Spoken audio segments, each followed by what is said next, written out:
Hey everyone, in this video we're going to be talking about subatomic particles, so electrons, protons, and neutrons. And then we're also going to be learning a few vocabulary words that are really important: atomic number, mass number, and atomic mass. So we'll be using these throughout the year. You need to know the difference between them, and it can be a little tricky to keep them straight since they kind of sound similar to each other. So pay really close attention to especially those vocabulary words when we get to them. We're going to start though by talking about a unit of mass called AMU. AMU stands for atomic mass unit. So we'll just write that out. It is atomic, that's an A right there. Okay, atomic mass unit. And usually in chemistry for mass, we use grams. But when we have things that are incredibly small, like protons and neutrons, for example, we sometimes will report or record their mass in AMU. And just to help you understand how small AMU are, you have in 1 AMU, that is equal to 1.66 times 10 to the negative 30th grams. So an AMU is like a tiny, tiny, tiny fraction of a gram. And we just use it because these particles are so small that their masses are going to be like astronomically tiny. So we use AMU instead. Let's go through some properties of these subatomic particles. Some of this will be review, hopefully. We'll start with electrons. Electrons have a mass that's even smaller than 1 AMU. And we'll just kind of give you an approximate mass. So I'm going to draw a little approximate sign. When you have a curvy equal sign like that, it means approximately 1/2000th of an AMU is the mass of an electron. Electrons have a negative charge. We're going to say specifically -1. And electrons are located outside the nucleus in the atom. Let's talk about protons now. Protons have a mass of about 1 AMU, and protons are positive, so they have a +1 charge, and they are located inside the nucleus.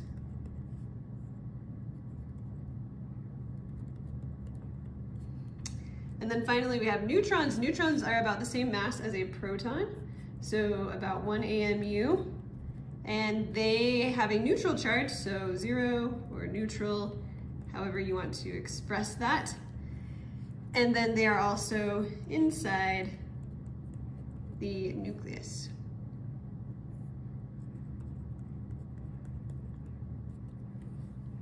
All right, so that's just a basic review of properties of subatomic particles. Now let's go on to talking about those vocabulary words I mentioned at the beginning: atomic number, mass number, and average atomic mass. So the first thing we're going to talk about with these is whether or not they are on the periodic table. So atomic number is on the periodic table. It is the top number. So for carbon, this 6 at the top, that is its atomic number. Carbon's atomic number is 6. So yes, the atomic number is on the periodic table. The atomic number is the number of protons in an element. So to show a picture of this, we're actually going to use the element lithium because it's a really small, simple element. Lithium is element number 3. Which means it has 3 protons. So I'm going to draw a little picture of lithium's box on the periodic table.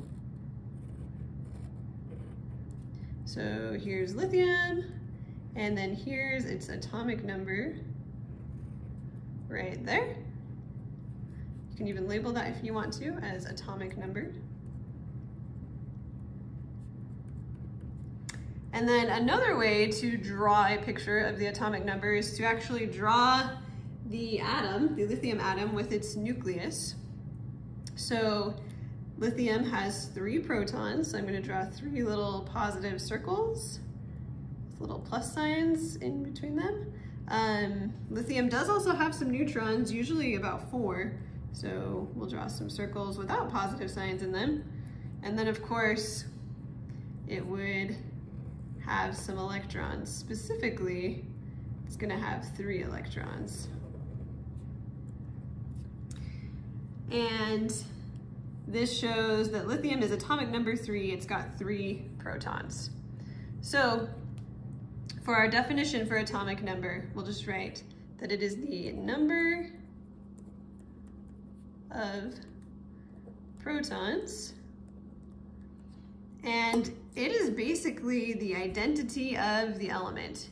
If you know the atomic number of an element, you automatically know what number it is. The atomic number cannot change. So for example, if something has an atomic number of 13, it has to be aluminum. It can't be any other element. So the atomic number is important because it identifies the element.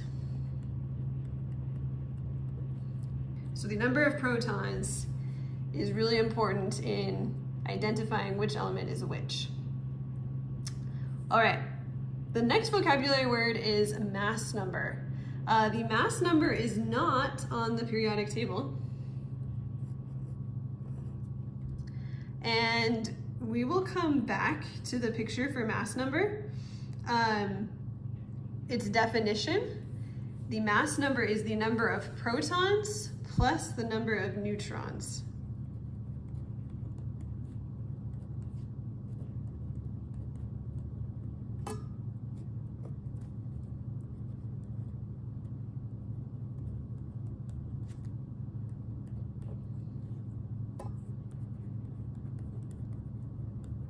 Since the protons and the neutrons make up most of the mass of the atom, because the electrons are so small, we don't really count them in the mass. If you add up the protons and neutrons, that is basically the mass of the atom in AMU. So that's why this is the mass number. That should make sense. Add the protons, add the neutrons, you get the mass of the atom in atomic mass units. To draw a picture of the mass number, we can kind of just draw this same picture we did here. Here we were showing that the atomic number is 3, and we could draw the same picture of lithium with its 3 protons and 4 neutrons. And it also does have some electrons.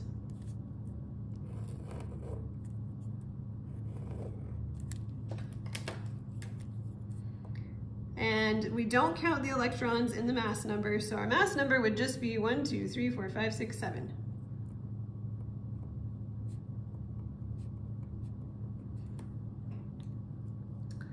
All right, our last vocabulary word that we need to know is atomic mass, or sometimes it's called average atomic mass. And this is on the periodic table, and it is the bottom number. So if you look at the elements on the periodic table, you'll notice there's a number underneath them. It's a decimal number. So for carbon, it's 12.01. For silicon, it's 28.09. That is the average atomic mass. And we'll learn about how this is calculated a little bit later.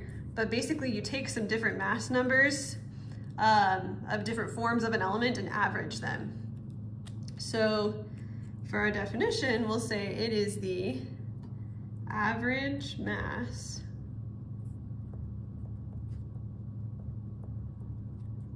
of different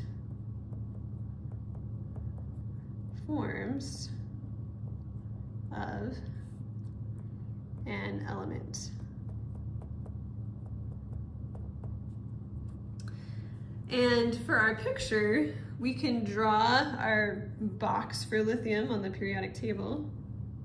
It's got a 3 up here, and then there's actually a number down here, about 6.94. That is the average atomic mass.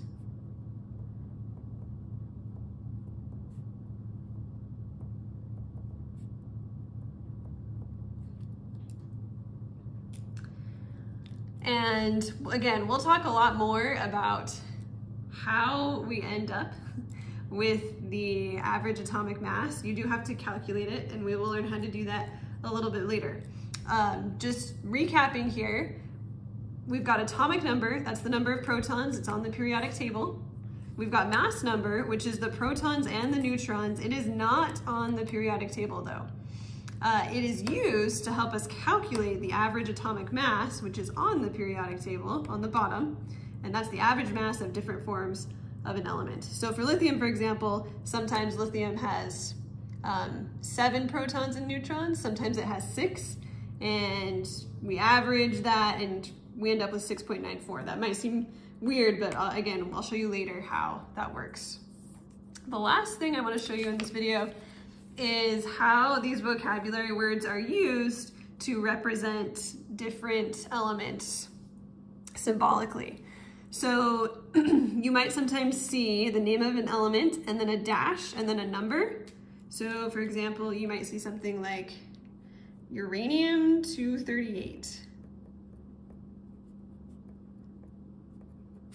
That number after the dash is the mass number, which again, remember, is the protons and the neutrons. Sometimes though, you'll see something different.